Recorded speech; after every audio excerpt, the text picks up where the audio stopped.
Merci beaucoup Fabien. Effectivement, on aura beaucoup de temps pour échanger pendant le cocktail et je vous donnerai à tous des devoirs pendant le cocktail. Fabien vous a dit qu'on avait besoin de bénévoles, d'argent, tout ça, donc il y aura des formulaires à remplir avec des chèques, tout ça. Je vous expliquerai comment ça se passe après. Pour parler de 60 000 rebonds, les personnes les mieux placées, ce sont les entrepreneurs qui ont été accompagnés. Et c'est ce qu'on va faire maintenant avec deux entrepreneurs que j'ai côtoyés, moi, dans le groupe de Grenoble pendant de nombreux mois et dont je sais que leur parole est infiniment authentique.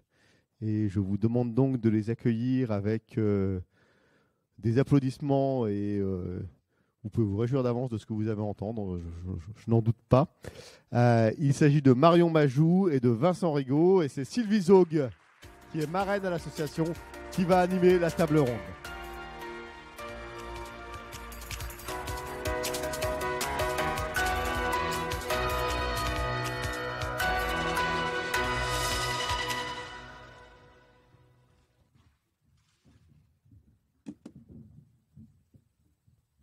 Bonsoir à toutes et à tous. Ravie de vous accueillir, de vous faire découvrir aussi l'association 60 000 rebonds au travers des témoignages d'entrepreneurs qui ont créé une entreprise il y a quelque temps et qui ont aussi connu à un moment donné des difficultés et en même temps qui ont dû déposer le bilan de leur entreprise. Donc 60 000 rebonds, juste pour revenir sur l'organisation de cette association. 60 000 rebonds, c'est, comme on vous l'a dit juste précédemment, Monsieur Mauduit qui nous dit qu'il y a plusieurs antennes et il y a aussi des parrains, des marraines et des coachs dans cette association qui accompagnent les entrepreneurs dans justement un rebond professionnel. Alors, juste par rapport à ce qu'on a pu entendre tout à l'heure comme témoignage, juste de rappeler qu'on entend beaucoup, il y a beaucoup de liens en fait qui unissent les entrepreneurs. Il y a aussi beaucoup de liens qui unissent les personnes quand ils sont accompagnés. Et on va entendre au travers des témoignages de Marion et de Vincent, justement, quels ont été les liens qu'ils ont pu connaître au travers de l'association. Juste pour commencer, on va peut-être demander à Marion de présenter son entreprise qui a été créée en 2014. C'est ça ? C'est ça, ouais. Entrelac. Marion, c'est ouais. à toi. Merci Sylvie. Bonsoir à tous. Alors, il y a beaucoup de choses qui ont été dites jusqu'à présent et j'ai pioché des éléments dans les témoignages de tout le monde. Donc Entrelac, ça a été créé effectivement en 2014. J'ai commencé à y réfléchir 2 ans avant, puisque j'avais passé 8 ans en Angleterre et j'ai eu un peu un choc culturel en revenant en France. J'avais passé 8 ans en tant que salarié et j'avais vu fleurir des espaces de coworking. Et en arrivant donc en Haute-Savoie où je me suis installée avec ma famille, ça n'existait pas. Et j'avais cette envie de créer. Je me suis retrouvée à ma table de cuisine à y réfléchir et je me suis retrouvée seule, comme le disait Marine. Et je me suis dit, mais rester seule, c'est pas possible, je vais pas y arriver. Donc cette idée, avant tout, je l'ai un peu faite pour moi. Et donc voilà, ça a commencé en 2012. En 2014, on a ouvert nos portes avec cette forte envie de créer du lien en fait. Aujourd'hui, le terme coworking, c'est beaucoup plus connu, bien qu'un peu galvaudé à mon avis. Mais l'idée avant tout, c'était pas de proposer que du café et du Wi-Fi, parce que ça, tout le monde peut en avoir chez soi. Mais avant tout, de créer des communautés et de faire que ceux qui se retrouvent à être isolés parce qu'ils entreprennent, parce qu'ils sont en télétravail ou autre, se retrouvent, et ça a assez bien fonctionné, puisque on a eu plus de 250 membres pendant toute la durée de l'activité. Voilà. Et du coup, Marion, est-ce que tu peux nous dire quelles étaient tes motivations à l'époque et comment est-ce que ton quotidien, en fait, comment ça se passait en tant que chef d'entreprise ? Mes motivations, en fait, j'avais donc travaillé pendant une dizaine d'années avant ça dans le développement des politiques publiques. C'était très intéressant, mais ça manquait cruellement de concret. Et je me disais, si demain je passe sous un bus, qu'est-ce que je laisse ? Et alors, pour le coup, à gérer un espace de coworking, on est dans le concret, puisque au départ, on gère tout. Et c'est cette polyvalence qui m'a vraiment plu, puisque ça va de trouver des locaux, les aménager, convaincre des personnes d'adhérer, et ça c'est peut-être le plus gros morceau. Et puis ensuite d'animer ce lieu, de faire qu'on donne une attention à chacun, qu'ils aient surtout envie de revenir, et qu'il y ait des liens qui se créent entre eux. Et ça vraiment, je pense que j'ai trouvé un peu mon sweet spot, comme on dit. C'est dans ça que je suis douée, quoi. Et donc voilà. Ok. Je te propose de passer le micro à Vincent. Vincent, donc toi, Vincent, tu as créé Drone Interactive. Oui, alors Drone Interactive. Est-ce que tu peux nous parler de Drone Interactive et du domaine d'activité dans lequel se situe Drone Interactive? Alors bonjour à tous. Donc pour le coup, assez différent de l'espace de coworking. Donc Drone Interactive, donc c'est un projet que j'ai lancé fin 2015 à Grenoble. L'objectif, alors j'avais eu précédemment des expériences dans le secteur des drones, mais plutôt sur des applications, on va dire, plus traditionnelles, que ce soit dans le secteur de la défense ou dans le secteur civil, mais on va dire des choses assez classiques. Et en fait, j'avais envie de développer une activité autour du pilotage de drone, mais pour le secteur du loisir. Et donc Drone Interactive, là, en fait, on avait imaginé un nouveau concept de loisir qu'on avait nommé Arcadrone, et qui en gros était une plateforme de jeu. Alors vous pouvez imaginer une arène de vol qui fait 5 mètres par 5 mètres de côté, avec à l'intérieur 4 à 6 drones, des joueurs positionnés autour qui peuvent piloter leurs drones. Alors c'était tout public, hein, à partir de 6 ans, les enfants pouvaient s'amuser. Et après, on avait une expérience de jeu qu'on proposait sur cette plateforme. On avait un jeu qui plaisait beaucoup, c'était une espèce de gameplay inspiré du capture de drapeau, ou alors on va dire l'aspect qui était marrant, c'était que pour rattraper le drapeau à l'adversaire, il fallait aller percuter le drone adverse. Donc voilà, donc ce produit et l'ambition qu'on avait chez Drone Interactive. Donc on installait ces attractions dans les parcs de loisirs dits multi-activités. Donc c'est ceux où vous allez retrouver du laser game, du bowling, du karting. Et donc notre ambition, c'était de devenir un nouveau standard dans le secteur du loisir, comme justement c'est ce karting, laser game, etc. Pour ce qui est du quotidien, comment ça se passait dans ton entreprise? Alors, donc l'entreprise, on est monté. Alors, nous, on est parti. Au tout début, j'étais tout seul sur le projet. Il y avait pas mal de développement, on va dire, quelques verrous techno à lever. Donc, il y a eu une première étape, on va dire, de 2 ans avant de créer l'entreprise. L'entreprise a été réellement créée en janvier 2018, où finalement, je suis allé chercher, on va dire, mes futurs associés et cofondateurs. Donc nous, on était 5 cofondateurs à partir de janvier. Donc, et puis on est monté jusqu'à une équipe de 12 personnes. Et donc le quotidien, il y avait quand même une grosse partie au début de R&D, puis après d'industrialisation du système, parce qu'on était sur quelque chose d'assez innovant, assez technologique. Petit à petit, il y avait, une fois qu'on avait les premiers clients et les premières attractions à installer, on avait aussi toute une partie on va dire de maintenance et de relations un peu avec l'opérationnel. Donc il y avait des choses pas simples à mettre en œuvre d'ailleurs, parce que finalement les parcs de loisirs sont ouverts le week-end et le soir, hein, essentiellement. Et donc il a fallu, c'est une petite anecdote, mais à un moment mettre en place des astreintes auprès de l'équipe qu'on était, donc qui était une équipe plutôt R&D au début, mais qui finalement a pris aussi cette compétence pour gérer un peu la hotline quand il y avait besoin auprès des parcs clients, qui est devenu d'autant plus compliqué quand on commençait à avoir des parcs dans des zones un peu éloignées, donc avec des horaires un peu différents. Donc il y avait cette partie-là, puis après il y avait une partie évidemment d'être au contact des parcs pour trouver des nouveaux clients. Donc ça nous a amené d'abord au niveau européen, et puis on est allé un peu plus loin. Évidemment, le secteur des loisirs est très développé aux États-Unis. On a eu l'occasion d'aller aussi commencer à développer là-bas. Donc du coup, tu y allais jusqu'à l'international, c'est ça? Tu as développé au-delà des frontières françaises? Alors, on n'a pas installé d'attraction aux États-Unis. On en a installé une en Suisse.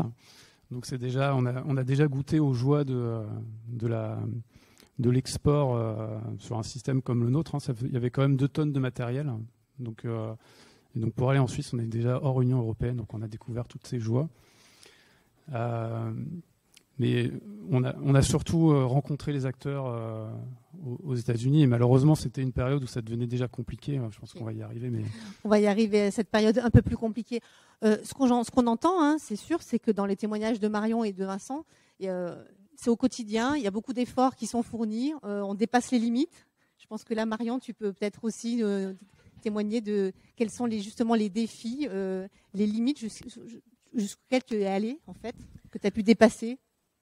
Les limites, c'est plutôt l'extérieur qui les a amenées. Hein. Je pense que tu fais référence à une date qu'on a tous connue, puisque en janvier 2020, ça allait plutôt bien pour Entrelacs. J'avais vraiment la sensation d'avoir atteint un rythme de croisière, puisque en plus de l'activité de gestion de l'espace de coworking, on avait noué des liens avec des espaces amis. Donc Marine, que vous avez vu tout à l'heure, et avec d'autres, on a créé une association d'espaces de coworking sur l'Arc Alpin. On est allé lever des fonds auprès de la région. Moi, j'étais souvent sollicitée aussi pour mener des missions de conseil auprès d'autres structures qui voulaient créer des tiers-lieux. Donc franchement, quand l'année 2020 a commencé, je me sentais très bien jusqu'au jour où un de mes coworkers qui travaillait beaucoup avec l'Asie est revenu en disant « il y a un truc pas net qui arrive là ». Et on l'avait tous trouvé un peu parano. Et puis, clairement, non, hein, il n'était pas parano. Il avait juste vu venir les choses un peu avant tout le monde. Et donc, comme beaucoup d'entreprises, on a fermé nos portes pendant le temps du confinement. Et pendant cette période, j'avoue que moi, je suis restée un peu, comme ce qui a été évoqué tout à l'heure, un peu le nez dans le guidon à me dire on continue, c'est pas grave, le lieu est fermé. Au contraire, ça démontrera que ce qui compte, c'est la communauté, le lieu, on s'en fout. Donc, je me souviens d'avoir passé le confinement à animer des cafés visio avec les membres et puis à essayer en coulisses de trouver des solutions avec les banques, avec mon propriétaire qui avait beau être une collectivité locale qui n'était pas très arrangeante.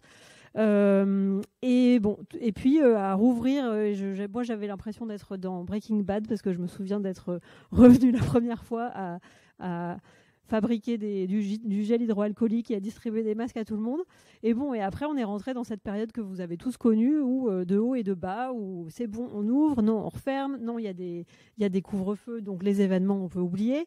Et c'est vrai que tout ça, ça a duré presque un an. Et c'est, je ne sais pas si j'en viens à ça ou tu avais d'autres questions. Voilà, juste on met vraiment le point dessus voilà. En fait, c'est-à-dire qu'il y a des phénomènes extérieurs qui n'étaient pas prévus, bien sûr. Ouais, on a entendu aussi au travers d'autres témoignages et là vous mettez en fait tous les deux, vous allez, Vincent aussi, hein, par rapport à cette période-là. Comment est-ce que toi tu l'as vécu ? Alors, un petit peu comme Marion. Alors, nous, pour l'anecdote, on avait installé notre première attraction Arcadrone dans un parc qui s'appelle Exalto, qui est à Lyon. On l'avait installé en décembre 2019. Et donc, on était contents. Ça a concrétisé presque 3 ans de R&D, de début d'industrialisation. Et quelques mois après, du coup, le Covid est aussi arrivé. Et donc là, concrètement, le parc dans lequel était installé a fermé du jour au lendemain, mais aussi tous les prospects, tous les autres parcs avec lesquels on discutait. Il y avait un petit peu un vent de panique parce que, évidemment, pour eux, ils savaient pas comment ça allait évoluer. Et donc, il y avait plus vraiment de discussion possible sur des aspects, en tout cas, de pouvoir leur proposer notre système. Et il se trouve qu'à ce moment-là, nous, on était aussi à un moment où, comme on commençait à avoir un peu de traction commerciale et avoir justement cette première installation et des prospects où c'était plutôt bien avancé, on avait aussi lancé toute une démarche de levée de fonds. On avait déjà levé des fonds précédemment, mais là, l'idée, c'était vraiment de passer à l'échelle et notamment de pouvoir accélérer à la fois sur la partie commerciale et sur la partie industrialisation. Et là, de la même façon, du jour au lendemain, tous les contacts qu'on pouvait avoir avec les fonds ou avec les investisseurs, il y avait aussi un vent de panique. Et en gros, ils nous disaient, on va déjà essayer de faire survivre les participations actuelles. Votre dossier, il est en stand-by, mais on ne sait pas quand on va revenir vers vous. Donc là, on entend bien qu'à un moment donné, il y a cette fameuse date ou alors une levée de fonds qui ne se fait pas. Et en tant que chef d'entreprise, puisque c'était votre entreprise, comment ça s'est passé ? Quel a été votre sentiment à ce moment-là ? Quelle a été la décision que vous avez prise tous les deux ? Moi, en ce qui me concerne, je ne saurais pas dire un moment précis, mais je me souviens quand même d'un moment où j'ai rencontré mon expert comptable pour faire le bilan de l'année écoulée et où il a vraiment joué son rôle d'expert parce que parfois on peut avoir... Clairement, l'expert comptable, c'est un allié. Il faut vraiment que ce soit un allié du chef d'entreprise parce qu'il est là aussi pour vous faire prendre du recul sur les chiffres qu'on ne comprend pas toujours. Et il m'a vraiment aidé à envisager les différents scénarios, quoi. Et c'est vrai que le scénario de poursuivre était vraiment trop incertain parce que même 1 an et demi après le début du Covid, les perspectives étaient encore trop floues. Notre clientèle avait complètement changé. Des gens qui étaient ultra fidèles étaient devenus complètement parano et ne travaillaient que de chez eux. D'autres avaient vu leur activité affectée et donc couper ce qu'ils pouvaient couper. Donc ça sentait pas très bon. J'avoue que moi aussi j'étais un peu usée. J'avais du mal à me dire. J'avais vraiment l'impression de repartir à zéro. Et donc après ça va assez vite en fait. Puisque finalement ce qui déclenche la liquidation d'une entreprise, c'est la cessation de paiement. Et une fois que vous avez reculé au maximum les paiements de loyer, moi j'avais une alternante à ce moment-là, il y a eu débat sur est-ce qu'on prolonge son alternance et pour le coup l'expert comptable m'a conseillé de l'aider à trouver une autre alternance plutôt qu'à la garder, ce qu'elle a très bien compris. Et d'ailleurs, pour l'anecdote, elle est partie avec un des coworkers, donc ça montre que tout ça marchait quand même très bien. Réseau. Donc au final, et puis ça se fait assez vite et voilà pour cette partie. Donc là, tu prends la décision avec l'aide de ton expert comptable qui t'amène aussi des informations pour t'aider à prendre cette décision. Toi, Vincent, comment est-ce que tu l'as vécu cette période-là ? Qu'est-ce qui t'a fait prendre cette décision justement ? Alors, nous, finalement, on a quand même on a bénéficié de toutes les aides qui avaient été mises en place au moment du Covid, et ça nous a permis de tenir quand même finalement, et même d'avoir sur la fin de l'année 2020, on arrive même à avoir une nouvelle commande et à installer sur justement le parc en Suisse. Donc au début 2021. Donc finalement, on a complètement perdu la dynamique qu'on voulait avoir, de vraiment développer la société, mais on survit pendant cette période-là. Et mais au moment où, parce que finalement toutes ces aides Covid, c'était un peu quand même un cadeau empoisonné, parce que c'est principalement de la dette.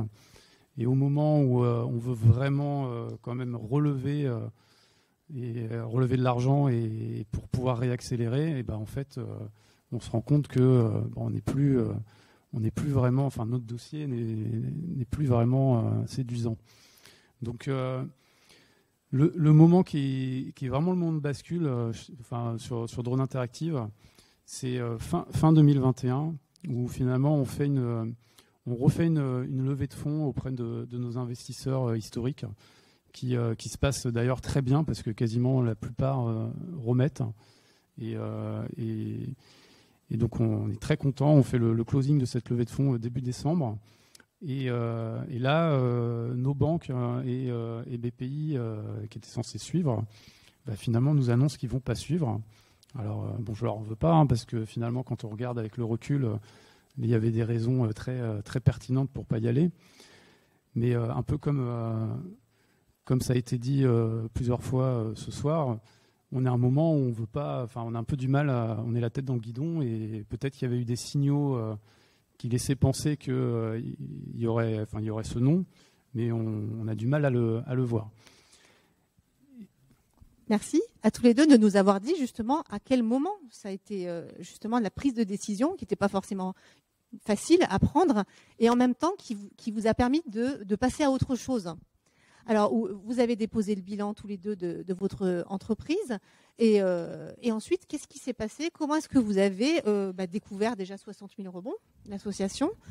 Qu'est-ce qui vous a... parce que ce n'est pas obligatoire, bien sûr, de venir à 60 000 rebonds. Il y a des entreprises qui liquident et des dirigeants qui ne viennent pas à l'association. C'est une possibilité. Qu'est-ce qui vous a fait venir ? Comment vous êtes venu à 60 000 rebonds ? Pour ma part, c'est une recommandation qui m'avait été faite par Jean-Pierre Gallo, qui était à l'époque mon parrain via l'association. Ça va me revenir. L'association. Non, c'était Initiative. Merci. En plus, j'en ai parlé tout à l'heure. Donc, le réseau Initiative qui m'avait accompagné au démarrage. Et Jean-Pierre était un des bénévoles de l'antenne Savoie-Mont-Blanc de 60 000 rebonds. Il m'en avait parlé, pas me concernant à l'époque, mais voilà, je savais que ça existait. Et c'est vrai que j'avais été en contact avec lui sur la fin. Et voilà, il m'avait, de manière très, très subtile, suggéré de les contacter. Il m'avait même proposé de m'accompagner au tribunal le jour de la liquidation, ce qui était très délicat de sa part parce que c'est vrai que c'est un de ses grands moments de solitude. Et puis voilà, et j'ai pris contact avec Hélène Tonetti qui à l'époque chapeautait la région et ça s'est fait très vite en fait. Voilà. Et toi Vincent, du coup, est-ce que tu as voulu venir à 60 000 rebonds? Est-ce qu'on t'a conseillé de venir? Qu'est-ce que tu avais besoin aussi à ce moment-là peut-être? Alors moi, j'en avais déjà entendu parler de 60 000 rebonds, mais quand on n'est pas dans la situation, on n'y pense pas forcément.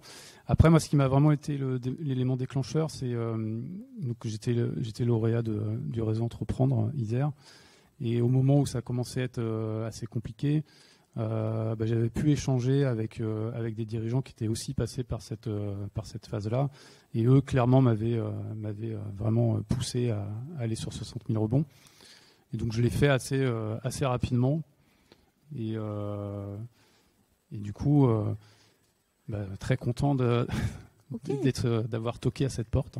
Ok, donc j'enchaîne parce qu'on va vraiment rentrer dans le cœur de l'association. Donc quand vous rentrez à 60 000 rebonds, déjà, vous avez une équipe qui vous accueille. Il y a un comité d'agrément qui observe, on va dire, si la personne a besoin, quel est le degré d'urgence, on va dire, de l'accompagnement. Et ensuite, il y a des coachs, des parrains et des marraines. Vous allez nous en parler parce qu'il y a certainement vos coachs et vos parrains et vos marraines dans la salle. Peut-être Emmanuel, Corinne, André, peut-être que j'ai aperçu tout à l'heure. Donc voilà, comment ça s'est passé pour vous en fait cet accompagnement? Pour ma part, il y a eu deux phases parce que à l'époque j'étais encore en Haute-Savoie et puis alors contrairement à Christophe Haribert, j'ai pas rebondi en 24 heures.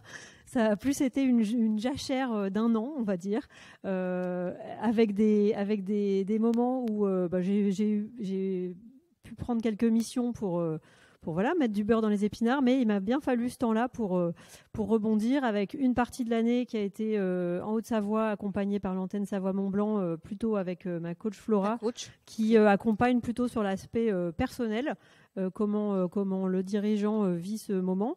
Et puis ensuite, ma marraine Emmanuelle est intervenue quand j'ai pris contact avec le groupe Isère, puisque j'ai déménagé dans la région et qui, elle, m'a accompagnée plutôt sur la partie rebond professionnel qui, dans mon cas, s'orientait plutôt vers un rebond dans le salariat. Okay. Voilà. Donc toi, combien de temps tu as bénéficié de l'accompagnement? Pendant 1 an, et ensuite, dès que j'ai retrouvé un emploi, j'ai continué à participer aux réunions et à être suivie, mais c'est vrai que c'était moins fréquent puisque j'étais moins disponible. Mais en soi, comme ça a déjà été dit, ça peut durer jusqu'à 2 ans. Voilà, c'est 2 ans maximum. Souvent, on peut dépasser peut-être aussi, ça dépend des personnes. C'est gratuit, c'est des bénévoles, comme on vous l'a dit. Et toi, Vincent, du coup, tu as été accompagné par Corinne Doche et André Meyer, donc ma coach et mon parrain. Alors, André, je pense, a été un peu frustré dans l'accompagnement parce que je pense qu'il espérait. André est là, je l'ai vu tout à l'heure. Dans l'entrepreneuriat, mais finalement, je me suis plutôt orienté vers le salariat. Moi, j'avais quand même une pression très forte parce que j'avais mon deuxième enfant qui allait arriver bientôt, donc ça mettait un timing un peu serré. Et après, alors, Corinne m'a beaucoup aidé sur parce que finalement, il y avait, quand on sort d'une expérience comme ça de dirigeant, on a fait beaucoup de choses. Après, ça dépend de chaque personne, mais moi j'ai un profil technique à la base, mais je m'en étais pour le coup beaucoup éloigné. Et donc, il y a quand même un travail pour savoir justement dans quel type de poste et de mission on peut rebondir et où on peut à la fois au mieux s'épanouir et apporter de la valeur quand même sur le poste. Et donc Corinne m'a beaucoup aidé à faire le tri un peu. Faire le tri. Alors, je trouve qu'il y avait des opportunités au moment où je cherchais. Et puis après, alors un autre point au-delà de l'accompagnement de Corinne et André, tu l'as évoqué un peu, mais je pense que c'est intéressant aussi de parler des réunions mensuelles. C'est quand même assez exceptionnel de se retrouver après, parce qu'en effet, il y a quand même ce moment de solitude quand on sort du tribunal. Ça, je pense qu'on l'a bien entendu tout à l'heure aussi, la solitude du dirigeant. Alors, il y a des personnes qui c'est OK avec ça, et d'autres personnes, voilà, l'idée c'est de créer du lien aussi, et de partager aussi les difficultés. Et je pense que les entrepreneurs l'ont bien dit ce soir, tous, ce n'est pas un long fleuve tranquille, il y a des moments où c'est OK et des moments où c'est moins bien, des moments de grande difficulté aussi. Et donc l'accompagnement de 60 000 rebonds permet justement au travers du coaching et de l'accompagnement d'un parrain ou d'une marraine de tracer un nouveau chemin professionnel. Tu parles aussi des réunions mensuelles. Est-ce que tu peux nous dire comment tu vis ces réunions-là ? Du coup, typiquement sur les réunions mensuelles, c'est quand même assez extraordinaire de se retrouver moi, je pense qu'on était entre 3 et 5 entrepreneurs en rebond, généralement en moyenne à ces réunions mensuelles. Et on a quand même une bonne quinzaine, voire parfois plus, de bénévoles, comme ça a été dit, qui sont là pour nous soutenir, pour nous aider, nous accompagner. Et donc ça arrive quand même à un moment justement où ça fait vraiment du bien. Okay. Merci à tous les deux. Une petite question complémentaire. J'aimerais que vous preniez un petit peu de recul aussi, puis si vous regardez le passé de votre entreprise que vous avez créée, du coup, quelles compétences ou qualités vraiment insoupçonnées vous avez découvert au travers de cette expérience entrepreneuriale ? Moi, je l'ai évoqué un petit peu tout à l'heure, c'est cette capacité à mettre les gens en lien et à repérer les points forts des uns ou des autres. Donc ça, c'est vrai que c'était pas forcément dans ma fiche de poste de départ, mais c'est quelque chose que j'essaie de cultiver aujourd'hui. Ok, merci Marion. Alors moi, je vais rien inventer parce que ça a été déjà évoqué, mais je pense que c'est vraiment l'optimisme à toute épreuve. Parce que quand on est passé par toutes ces montagnes russes, au final, aujourd'hui, là où j'ai rebondi, où j'accompagne des porteurs qui sont sur leur projet de création de start-up, ça permet aussi de voir toujours le côté positif, même quand il y a des difficultés. Et donc ça, je pense que je suis assez blindé là-dessus. Et alors, ça peut les déstabiliser parfois, parce qu'ils ont l'impression qu'on voit toujours le verre à moitié plein. Mais je pense que c'est un vrai bénéfice de cette expérience. Merci beaucoup. Du coup, le dernier mot, le rebond chez 60 000 rebonds, c'est quoi ? Alors, je vais utiliser un anglicisme. Désolée, c'est une safe place. C'est vraiment un réseau dans lequel on se sent bien à tel point que, on a rebondi tous les deux et on continue à s'investir. Donc, voilà, c'est un endroit où on sait qu'on peut venir soit lâcher ses bagages, soit tester des choses. Personne vous jugera. Au contraire, il y aura toujours des bonnes idées et ce sera bien reçu. Donc, c'est ça que je retiens, moi, de 60 000 rebonds. Et ton dernier mot, Vincent ? Alors, si j'avais donné un seul mot, je dirais c'est de l'humain en fait. Et comme je disais tout à l'heure, c'est aussi de l'humain, alors sur ses bons côtés évidemment, et qui arrive en plus vraiment à un bon moment avec toute la bienveillance, l'entraide, l'intelligence collective qu'il peut y avoir dans les réunions et dans l'accompagnement. Merci à tous les deux. Merci. Merci.